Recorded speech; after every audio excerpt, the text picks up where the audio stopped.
Hello, నేను మిస్ఎస్ రావు. Electricity reforms అని అంటేనే వెంటనే గుర్తొచ్చేది ఆంధ్రప్రదేశ్ ముఖ్యమంత్రి చంద్రబాబు నాయుడు గారు. గతంలోనే ఆయన విద్యుత్ సంస్కరణలు తీసుకొచ్చారు. ఆ సందర్భంగా అనేకమైనటువంటి ఆరోపణలను, విమర్శలను ఎదుర్కొన్నారు. అయినప్పటికీ ఆయన అనుకున్న విధంగా విద్యుత్ సంస్కరణ చేశారు. విద్యుత్ రంగంలో ఆ సంస్కరణలే ఇప్పుడు తెలుగు రాష్ట్రాలకి కరెంట్ కట్ లేకుండా విద్యుత్ను నిరంతరం సరఫరా చేసేటువంటి పరిస్థితికి వచ్చింది. అప్పుడు ట్రాన్స్కో, అలాగే జెన్కో ఇలా విభజించారు. 3 రకాలుగా విభజించారు విద్యుత్ సంస్థల్ని. విద్యుత్ సంస్థని 3 రకాలుగా ట్రాన్స్కో, జెన్కో, ట్రాన్స్మిషన్కి ఒకటి, జనరేషన్కి ఒకటి ఇలా డిస్ట్రిబ్యూట్ చేసి, అలాగే వాటిని డిస్కమ్లు ఏర్పాటు కూడా చేశారు. ఆ డిస్కమ్లు ప్రస్తుతం నష్టాల్లో ఉన్నాయి. అయినప్పటికీ కూడా ఎలక్ట్రిసిటీ ఛార్జెస్ పెంచకుండా నేను సరఫరా చేస్తాను ఆంధ్రప్రదేశ్కి అని చెప్పి ఒక హామీ ఇవ్వడం జరిగింది. గురువారం రోజు జరిగినటువంటి రివ్యూ మీటింగ్లో చాలా క్లియర్గా ఆంధ్రప్రదేశ్ ప్రజలకు ఒక హామీ ఇవ్వడం జరిగింది చంద్రబాబు నాయుడు గారు. రాబోయేటువంటి 4 ఏళ్లలో ఎట్టి పరిస్థితుల్లో కూడా విద్యుత్ ఛార్జీలను పెంచను అని చెప్పి ఆయన హామీ ఇవ్వడం జరిగింది. గత ప్రభుత్వం 5 ఏళ్లలో 9 సార్లు ఎలక్ట్రిసిటీ ఛార్జెస్ని పెంచింది. పెంచడంతో పాటు సర్దుబాటు ఛార్జెస్ అని వేశారు. ఇంధన సర్దుబాటు ఛార్జెస్ అని ఎంత వసూలు చేశారో అంతుపట్టిన విధంగా వసూలు చేశారు విద్యుత్ ఛార్జీల రూపంలో ప్రజల దగ్గర నుంచి. అందుకే చంద్రబాబు నాయుడు గారు ఇప్పుడు సంస్కరణలకు మరింత పదును పెడుతూ ఎలక్ట్రిసిటీ ఛార్జెస్ను పెంచకుండా ఉండేలాగా ఎలా చేయాలి అనే దాని మీద నిర్ణయం తీసుకున్నారు. ఇదే సమయంలో కేంద్ర ప్రభుత్వం కూడా ఈ డిస్కంల నష్టాన్ని పూడ్చేందుకు ఒక కీలకమైన నిర్ణయాన్ని తీసుకుంది.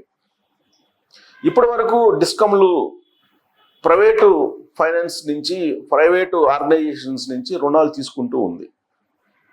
ఇక నుంచి రాబోయేటువంటి రోజుల్లో ఐపీఓలు ప్రకటించేసి పబ్లిక్ నుంచి ఫండ్ తీసుకొని ఆ ఫండ్ తోటి డిస్కంలో నడపాలి అనేటువంటి ఆలోచన చేసింది. ఆ విషయాన్ని కేంద్ర ఎలక్ట్రిసిటీ సహాయ మంత్రి మనోహర్ లాల్ ఖట్టర్ చెప్పడం జరిగింది.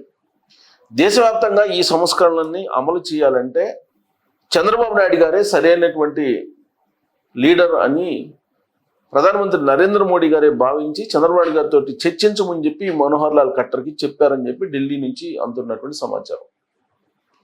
విద్యుత్ రంగంలో సంస్కరణల్లో 4వ తరం సంస్కరణ ఇప్పుడు ఇది.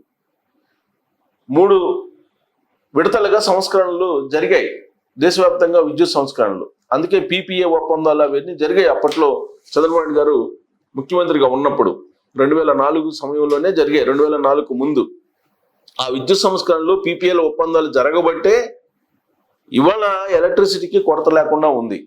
ఇప్పుడు 4వ తరం సంస్కరణ, 4th స్టేజ్లో సంస్కరణలు ఇవి రాబోయేటువంటి రోజుల్లో డిస్కంలను లాభాల బట్టి పట్టించేలాగా, డిస్కంల మీద ఉన్నటువంటి భారాన్ని తగ్గించేలాగా చెయ్యాలి అనేటువంటి ఆలోచన కేంద్ర ప్రభుత్వం చేస్తుంది.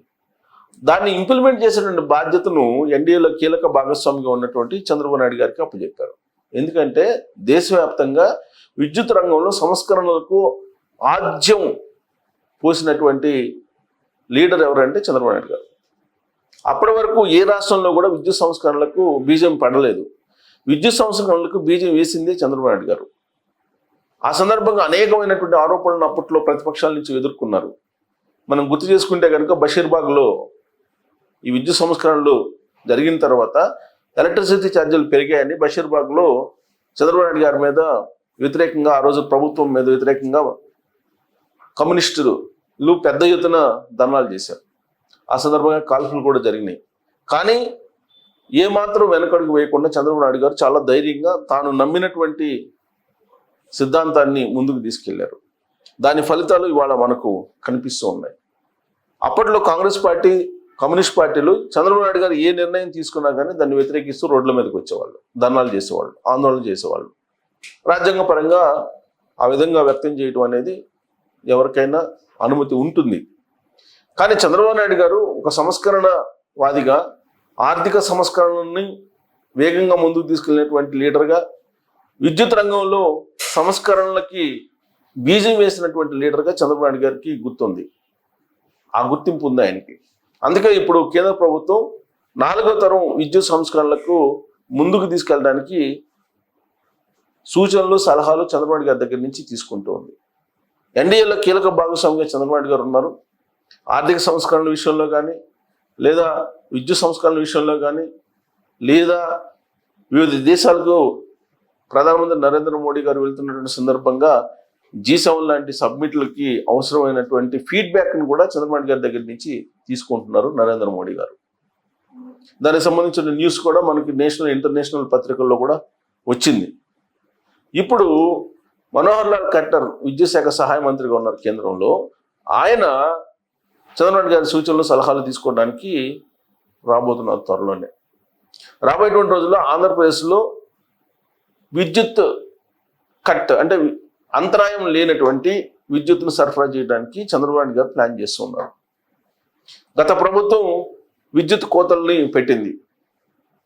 విద్యుత్ సెక్కి ఒప్పందాలు కుదుర్చుకుని దాదాపు 1,00,000 కోట్ల రూపాయల భారం ఆంధ్రప్రదేశ్ ప్రజల మీద వేసి వెళ్ళారు అని చెప్పి ఆరోపిస్తున్నారు చంద్రబాబు నాయుడు గారు. జరిగినటువంటి తప్పులన్నింటినీ కూడా సరి చేసుకుంటూ రాబోయేటువంటి రోజుల్లో డిస్కంలన్నీ ఒక ప్రైవేట్ కంపెనీలాగా మార్చేసి పబ్లిక్ ఇష్యూకి వెళ్ళడం ద్వారా పబ్లిక్ నుంచి అమౌంట్ కలెక్ట్ చేసి ఆ అమౌంట్ తోటి డిస్కంని లాభాల బాట పట్టించాలి అనేటువంటి ఆలోచన ఇప్పుడు చేస్తున్నారు. అదే జరిగితే ఎలక్ట్రిసిటీ ఛార్జెస్ పెంచడం కాదు, తగ్గించడం కూడా జరుగుతుంది. డిస్కంలు కనుక హెల్దీగా ఉంటే ఫైనాన్షియల్గా ఖచ్చితంగా ఎలక్ట్రిసిటీ ఛార్జెస్లు కూడా తగ్గేటువంటి అవకాశం ఉంది. అందుకే ఇప్పుడు డిస్కంలని కేంద్ర ప్రభుత్వం ఇచ్చిన సూచన మేరకు ప్రైవేట్ కంపెనీల మాదిరిగా పబ్లిక్ ఇష్యూకి వెళ్ళిపోతున్నాయి, ఐపీఓకి వెళ్తున్నాయి, ఇనిషియల్ పబ్లిక్ ఇష్యూకి వెళ్ళిపోతున్నాయి. సో దాంతో పబ్లిక్ షేర్లు కొన్నట్టు, స్టాక్ మార్కెట్లో షేర్లు కొన్నట్టు కొంటారు. అప్పుడు అమౌంట్ని రుణ రూపంలో అప్పులు తీసుకోవాల్సిన అవసరం లేదు. డిస్కమ్లకి వడ్డీల భారం తగ్గుతుంది, లాభాల బాట పట్టేటువంటి అవకాశం ఉంది. ఇప్పుడు సోలార్ పవర్ని జనరేట్ చేయడానికి చంద్రబాబు నాయుడు గారు పెద్ద ఎత్తున ఒప్పందాలు కుదుర్చుకున్నారు. సోలార్ పవరు రాబోయేటువంటి రోజుల్లో కీ రోల్ పోషించబోతుంది. గ్రీన్ ఎనర్జీ వైపు వెళ్తూ ఉన్నారు. ఇవన్నీ కనుక వస్తే డిస్కమ్లకి ఆర్థిక భారం తగ్గుతుంది. ఫలితంగా ఎలక్ట్రిసిటీ ఛార్జెస్ తగ్గించేటువంటి అవకాశం కూడా ఉంది. నిరంతరాయంగా కరెంటు సరఫరా కూడా ఉండే అవకాశం ఉంది. ఆ దిశగా చంద్రబాబు నాయుడు గారు అడుగులు వేస్తుంది. కేంద్ర ప్రభుత్వం కూడా ఆయనకి ఆ బాధ్యతలను అప్పచెప్పినట్టు తెలుస్తుంది. మరి ఇది సాధ్యమేనా? చంద్రబాబు నాయుడు గారు విద్యుత్ సంస్కరణలకు బీజం వేసినటువంటి లీడర్గా రాబోయేటువంటి రోజుల్లో విద్యుత్ ఛార్జీలను తగ్గించేటువంటి అవకాశం ఉందా? డిస్కంలను ప్రైవేట్ చేసేసి వాయి కనుక పబ్లిక్ ఇష్యూ చేస్తే ఆ డిస్కంలు షేర్లను కొనడానికి పబ్లిక్ ముందుకు వస్తారా, వచ్చే అవకాశం ఉందా అనే దాని మీద కామెంట్ చేయొచ్చు. Thank you.